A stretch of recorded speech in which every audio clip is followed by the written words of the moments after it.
بسم اللہ الرحمن الرحیم۔ السلام علیکم۔ محبت الہی آخر تو سنبھال لیتی ہے۔ امریکہ میں ایک نوجوان کلمہ گو مسلمان تھا۔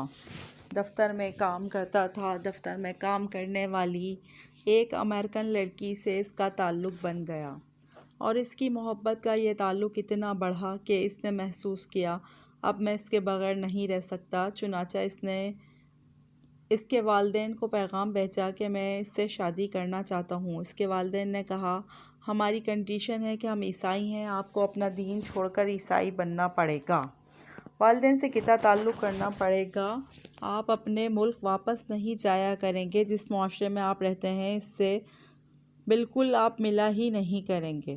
اگر آپ یہ سب شرائط پوری کر سکتے ہیں تو ہم اپنی بیٹی کی شادی کر دیں گے۔ یہ اپنے جذبات میں اس قدر مفلوق الحال تھا کہ اللہ کے اس بندے نے تمام شرائط قبول کر لی۔ ماں باپ سے رشتہ ختم، عزیز و اقارب سے رشتہ ختم، ملک سے رشتہ ختم، اور جس کمیونٹی میں یہ رہتا تھا ان سب سے رشتہ ختم، حتیٰ کہ یہ عیسائی بن کر عیسائیوں کے ماحول میں زندگی گزارنے لگ گیا۔ اس نے شادی کر لی۔ مسلمان بڑے پریشان، کبھی کبھی وہ اس کو تلاش کرنے کی کوشش کرتے مگر یہ ان سے ملنے سے بھی گھبرایا کرتا تھا۔ کہیں کسی کو دیکھ لیتا تو دور کترا جاتا۔ لوگ بالآخر تھک گئے۔ کسی نے کہا کہ اس کے دل پر مہر لگ گئی ہے، کسی نے کہا مرتد ہو گیا ہے، کسی نے کہا اس نے جہنم خرید لی، کسی نے کہا اس نے بڑا مہنگا سودا خریدا۔ ہر ایک کی اپنی اپنی باتیں تھیں۔ 3-4 سال اسی حال میں گزر گئے، یہاں تک کہ دوست احباب سب کی یادداشت سے بھی نکلنے لگ گیا، بھولی بسری چیز بنتا گیا۔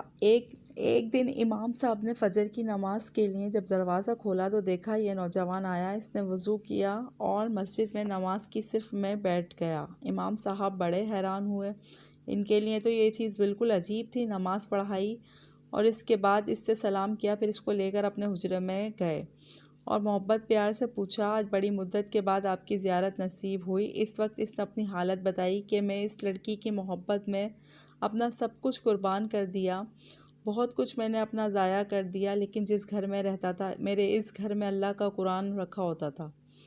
میں جب کبھی آتا جاتا اس پر میری نظر پڑتی تو میں اپنے دل میں سوچتا یہ میرے مولا کا کلام ہے، یہ میرے اللہ کا قرآن ہے، میرے گھر میں موجود ہے۔ میں نفس کو ملامت کرتا، اعمال تو میرے برے تھے لیکن دل نے مجھے کہا کرتا تھا کہ نہیں، جس کا میں نے کلمہ پڑھا ہے اس سے محبت ضرور کرتا ہوں، اس کی نشانی میں نے اپنے گھر میں رکھی ضرور ہے۔ اس طرح کئی سال گزر گئے۔ ایک دن میں آیا، میں نے حسب معمول گزرتے ہوئے میں نے اس جگہ نظر ڈالی، مجھے قرآن نظر نہ آیا۔ میں نے بیوی سے پوچھا یہاں ایک کتاب ہوا کرتی تھی، وہ کہاں ہے؟ اس نے کہا میں نے گھر کی صفائی کی تھی، اس میں غیر ضروری چیزوں کو میں نے پھینک دیا ہے۔ میں نے پوچھا اس کتاب کو بھی؟ اس نے کہا ہاں۔ میں وہاں سے واپس گیا اور کوڑے پھینکنے کی جگہ سے اس کتاب کو اٹھا لے کر آیا۔ جب لڑکی نے دیکھا یہ بہت زیادہ اس کتاب کا احساس کر رہا ہے تو وہ بھی احساس کرنے لگی کہ آخر وجہ کیا ہے۔ میں نے کہا بس میں اس کتاب کو رکھنا چاہتا ہوں۔ اس لڑکی نے جب دیکھا کہ یہ عربی میں ہے تو اس نے کہا ہاں کوئی نہ کوئی اس کا تعلق اسلام سے ہے۔ تو اس نے کہا دیکھو یا تو اس گھر میں یہ کتاب رہے گی یا پھر میں رہوں گی، تمہیں اس میں سے کسی ایک کے بارے میں فیصلہ کرنا ہوگا۔ وہ کہنے لگا جب اس لڑکی نے یہ کہا تو میرے لیے یہ زندگی کا عجیب وقت تھا۔ میں نے اپنے دل سے پوچھا تو نے اپنی خواہشات کی تکمیل کے لیے وہ کچھ کر لیا جو تجھے نہیں کرنا چاہیے تھا۔ آج تیرا رشتہ تیرے پروردگار سے ہمیشہ کے لیے ٹوٹ جائے گا۔ اب تو فیصلہ کر لے کہ اب تو اس کے ساتھ رہنا چاہتا ہے یا اس کے پروردگار کو چاہتا ہے۔ جب میں نے دل میں یہ سوچا تو دل نے آواز دی کہ نہیں، میں اپنے مولا سے کبھی بھی نہیں کٹنا چاہتا۔ میں نے لڑکی کو طلاق دی اور میں نے دوبارہ کلمہ پڑھا اور اپنے ہمیشہ کے لیے پکا مسلمان بن چکا ہوں۔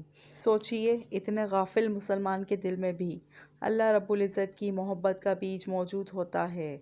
ویڈیو اچھی لگی تو ویڈیو کو لائک اور شیئر ضرور کریں، چینل کو ضرور سبسکرائب کریں۔ شکریہ۔